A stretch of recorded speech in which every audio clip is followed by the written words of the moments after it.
Defenseman Jaxon Bellamy re-signs with the Maine Mariners. He sits down with us next on the Maine Hockey Report.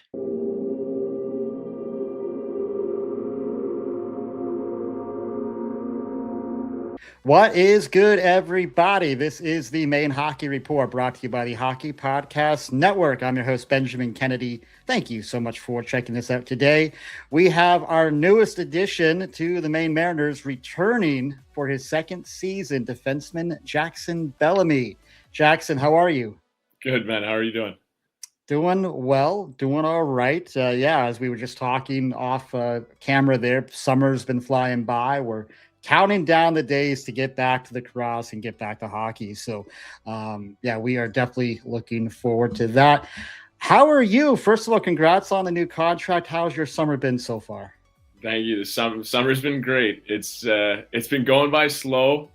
Wish the season would come up a little bit sooner than it is, but it's been nice. Took a little bit of time off to get the body back to 100%. But it's been awesome. Been training with the little brothers, going on the ice with them. So it's been a great summer and excited for the season. Now, how old are your brothers? So Evan, he's 21. Carter is 18, and Reed is 16. So they're big into hockey. Evan's actually going to St. Mary's this year to go play hockey for them. So same school that I went to. So sure. Family's pretty pumped, and Carter's playing junior A and Reed's playing midget AAA. So it's been a busy summer for all four of us, but we have each other to make sure we push each other. So it's been awesome. So your mom and dad are like professional hockey parents at this point, aren't they? Oh, let's just say when we were kids, there was two cars and they were going in opposite directions, making sure we were at the rink at the right time. But they've been nothing but great to us four, and my dad still puts on ice for us this summer, and that's where we train. So it's been a lot of fun. That is awesome. What a way to grow up. Love it. Love it. Well, of course, you just got done with your first professional season here with the Maine Mariners. What was the biggest challenge for you when your career got done at St. Mary's, going from college to pro? What was the biggest challenge?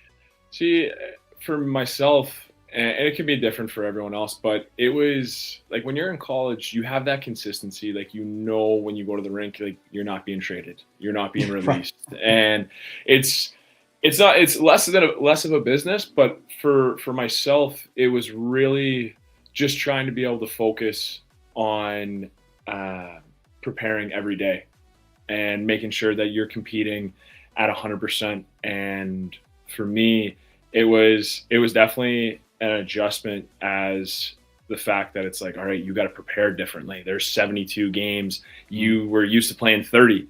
And I was coming off an injury out of college, which made it a little bit more difficult because I didn't even know what to expect. I was like, am I going to trust my knee? Am I going to trust coming into this season being at 100%? But with the Stuart Monroe, I was able to use my physiotherapist, so I was able to come in and be at 100% and showcase what I could do. But it was definitely a lot of time and effort, and the adjustment was something that my teammates really helped me with.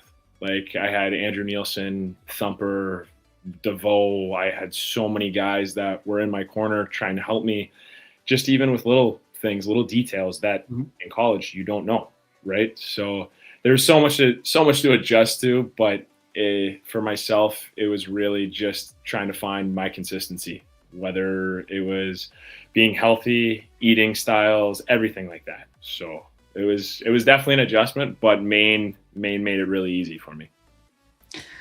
Well, that's my next question. You coming out of college, you probably had a lot of choices, I would imagine, as to where to sign. What was it about the Maine Mariners that was so attractive to you?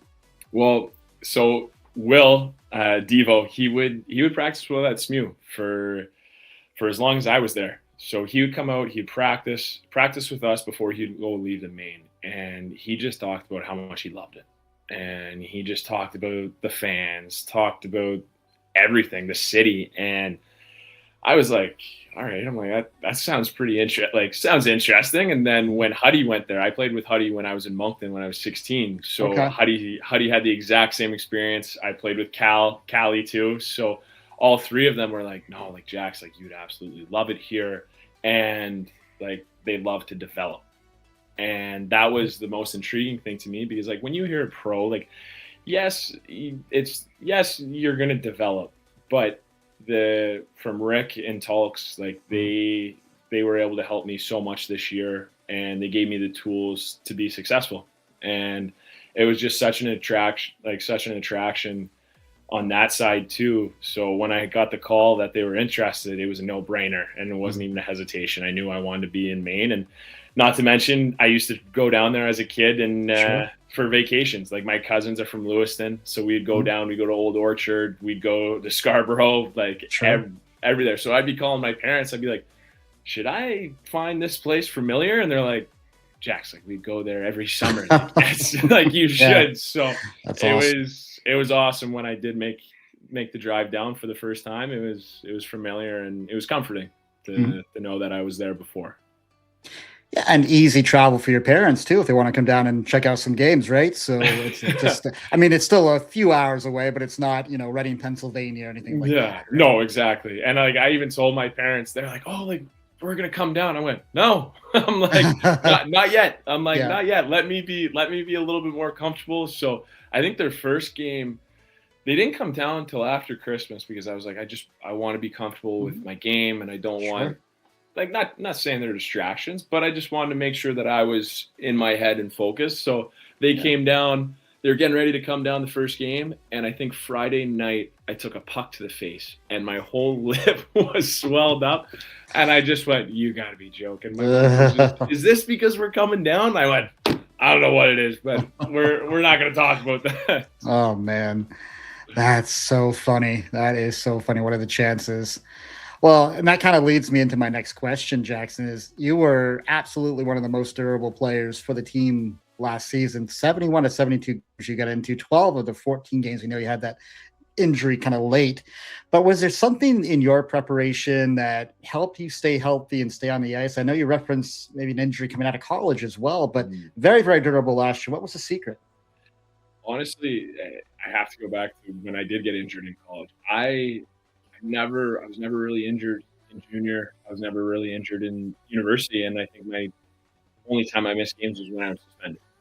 So coming out of college, I had a grade 3 MCL injury, and it was devastating, because I was supposed to come down to Maine at the end of that season, and I couldn't do it. I tried everything to rehab it and it was just such a short time frame where I couldn't get it done. So that summer, the amount of research that I did to try to make sure that I can prepare physically and mentally, because it is both sides, but the main focus was I was stretching, I was biking, and I really, like, I don't want to sound cliche, but I was really watching the vets, and I was watching to see how they prepare, and I was doing ice baths, hot tub, like everything that I could do after games to prepare for the next one. And I think it was really just stacking days upon days and not looking too far ahead, which would help me the most. And it was a grind going from 30 games to 71, and it really sucked that I hurt my hamstring the last game before 72, but I wish I could have completed that. But it happens, and especially going into the playoffs. But I really trusted Spawns, and I trusted my teammates, and because they knew, and they really taught me a lot this year. So it was a lot of preparation that way and eating healthy. Yeah, no, that's great. Yeah, I mean, what a difference from college too. I mean, like you said, 30 games in college, but here in the ECHL, you're playing sometimes 4 games in 6 nights, in 2 different cities. I mean, it's a little bit of a bonkers schedule sometimes. Oh, there were sometimes I remember my first weekend, I'm like, this is nuts. I'm like, how am I going to be able to do this? And I took a deep breath, and I was like, all right, like I got to get used to it. And if I want to be in the lineup consistently and try to help the team as much as I can, I need to figure out a way to do it. And it was either I do it or I'm not in the lineup. So it was a pretty easy decision for me. It all comes down to this, a best of seven battle, and DraftKings has you covered every step of the way. The DraftKings Sports app is now available in all 50 states and includes all markets. Sweat every shift of the series all in one place with one app. New DraftKings customers sign up with code THPN, spend $5 to get 200 in rewards within 21 days. That's code THPN in partnership with DraftKings. The crown is yours. With DK Sportsbook. Gambling problem? Call 1-800-GAMBLER. 1-800-MY-RESET. New York, call 877-8-HOPE-NY or text HOPE-NY. Connecticut, call 888-789-7777 or visit ccpg.org. On behalf of Boot Hill Casino in Kansas, that text pass-through may apply in Illinois. 21 and over. Void in Ontario. Event contract trading with DraftKings predictions involves risk of loss. Sportsbook bonus bets expire in 7 days. $50 in predictions dollars issued weekly for 3 weeks expire in 1 year. Redeem one non-withdrawable reward. Availability varies. Predictions offer void in New York. Ends June 28th. Terms at dkng.co/audio. Well, let's go back to a game I know you remember, November 8th, down in Worcester. That was an 8-1 Maine Mariners victory. That a wild game. Of course, you score your first pro goal in that game. Then you top it off with the Gordie Howe hat trick on top of that. Just talk us through that game, what that night was like for you. So I remember it was the second period when we were playing Worcester. It was one of those things where one of the guys on their team, they were like, he was trying to fight me for at least 2 to 3 games. And I was like, by the end of it, this game, it was second period. We were winning 3-0, but it was one of those games where it's like we were playing okay, but it was like I believe we could have played better. And I think if anyone were to talk about that game, they would say the same thing. So when he asked me again, like I fought in the second period, there was no hesitation. I knew what I needed to do, and that's a part of my game. So we fought, and I didn't think really too much of it. And then I think it was third period. There might have been like a minute and 20 left. Mm-hmm. I get an assist, and then Killer, we get a power play with I think a minute left. Yeah. And again, throws me out on the power play, and I'm like, holy jeez. I'm like, I haven't been on the power play in I don't know how long. Yeah. So I was like, just keep it simple, get pucks to the net, move the puck around. And anyway, I remember the puck came. I walked across the line and shot far side and went in. And I was kind of sitting there. I was like, holy crap. Like I just scored my first professional goal. So, and then I didn't even realize about the Gordie till after the game. Sure. And one of my buddies, one of the boys in the team goes, "Oh, did you get Gordie a hat trick?" I went, I think I did. And so my dad was pretty pumped about that. So it was something I won't ever forget. But It was even better because it was on Worcester's Hockey Fights Cancer night. Oh, yeah. And my grandfather passed away from cancer. So it was one of those things that it had the puck too. So it was a special night for myself to be able to do it on that night as well. Yeah, special all around for sure. I'm sure your grandfather was watching as well and probably very proud of you. But yeah, you scored that goal with 15 seconds to go in the game.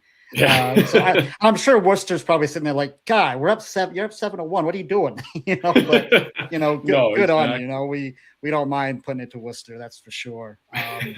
Well, hopefully one of many Gordie Howe hat tricks you can get in your career, but that was quite a night. Oh, I mean, overall, we look back to last year, solid first season for you, 19 points, 4 goals, 15 assists, couple assists there in the playoffs. Building on that year, what are you focused on this offseason as you get ready? So for myself, like when I went into the beginning of last year, I didn't have any expectations. I kind of was going in there just to work as hard as I can and to keep improving. And one thing was really my gap control, my stick positioning, and that's something that Talks and I worked a lot on last year. And going into the off season, I still believe that my stick can get a lot better, just breaking up plays and making sure that I have it in the right position. So this summer has been a really big focus on just continuing to move my feet and getting into those areas where I can disrupt plays. Mm-hmm. And even just getting the corners quicker and closing, because as a big guy myself, like it's one of those things that if you can stop plays early and really stop the puck, that's our biggest job. stopping the puck and not letting it move around our zone. So making sure that I improve my stick, improve my foot speed, and just getting bigger and stronger. And this summer, I think I put myself in a good position going into the season and just continuing to improve and trying to help the team the best I can. And it's been a great summer, and I'm excited. I'm very excited for the season. So that's awesome. And of course, not a question I had prepared here today, but of course you have Connor Doherty returning to the team. Spoke to him last week. You, of course, worked here when he was here before, but have you had a chance to meet Connor? Have you played with him in the past, or when are you? I guess, what are your thoughts on him returning to the club? Well, honestly, I've heard nothing but great things about him. He wore the C for Maine for, I think it was 3 seasons, and he has tons of respect within the community, within our fan base, but also within our dressing room. There's a few guys that played with him prior to him leaving over to Florida, and congratulations to him on winning the championship, because being able to bring that into our dressing room, he knows what it takes, and he's played for one of the best organizations in the ECHL, and for him to come back and help our young core, I'm excited. He's a big boy. He can shut down plays. He's hard to play against, and I love that. I love that bringing into our lineup, and hopefully I can learn a lot from him, because it looks like I could definitely pick his brain when it comes to that side. It looks like we have a similar game, but couldn't be happier to have him on the team, and I'll definitely be reaching out to him in the next little bit. And I think he knows that if we had beaten Wheeling, they're not winning the Kelly Cup, because we were going to beat them in that next round. I think we all know that. Anyway, no, exactly. No, I watched all those playoff games, and like Florida, they're built to win, and give them kudos. They had a veteran club, and there's a few New Brunswick boys that played on that team, Oliver Cooper and Ross McDougall. So being able to watch them play, it was something that I'm excited for going in this season. Yeah, for sure. And when we look at the playoffs from a year ago, obviously historic year for the Mariners. They got the first playoff win, exciting round there against Adirondack, and of course a lot of up and down roller coaster with that Wheeling series. You know, you can learn a lot from winning. You can learn a lot from losing. What would you say you learned from that playoff experience that you can take into this coming season? Honestly, that was probably one of the toughest 3.5 weeks of hockey I've ever played. I was battling through an injury at the end of the year with my hamstring, and then going in the playoffs, I really didn't have any time to rest it. So it was a real mental battle as well, because there was times Game 7 I was hobbling to the rink, but it's one of those things, you try to do whatever you can for your team, and I love that team. Those boys on that team will be a huge part of my career, and something that I'll always remember. So going into the playoffs this year, especially, it's one of those things, is you got to be tough mentally, and you got to be able to just battle through it and find. I think for me, it was being able to find a consistent level of play, no matter if I'm injured or if I'm 100% healthy, and being able to help the team that way. And I think going into this season, that's going to be my main focus, because it was tough, but having a good support and a great team behind you, it pushes you even more than what you can do. Yeah, great building blocks for this coming season. Even though some players won't be back, a lot of you guys are coming back. And I think, great experience to build on for this coming year. Well, Jaxon, just want to say thank you so much for taking some time out of your summer schedule to talk to us. I know the fans are really going to be excited to see this and to know that you're back. Enjoy the rest of summer, man. We'll talk to you soon. Well, hey, no, thank you, Ben, for having me. I really appreciate it, and we'll see you soon. All right. Well, everybody, as always, thank you so much for watching this today. If you haven't hit that like and subscribe button yet, please do so. Helps the channel out so very much. Until next time, everybody, be kind, show love, and God bless.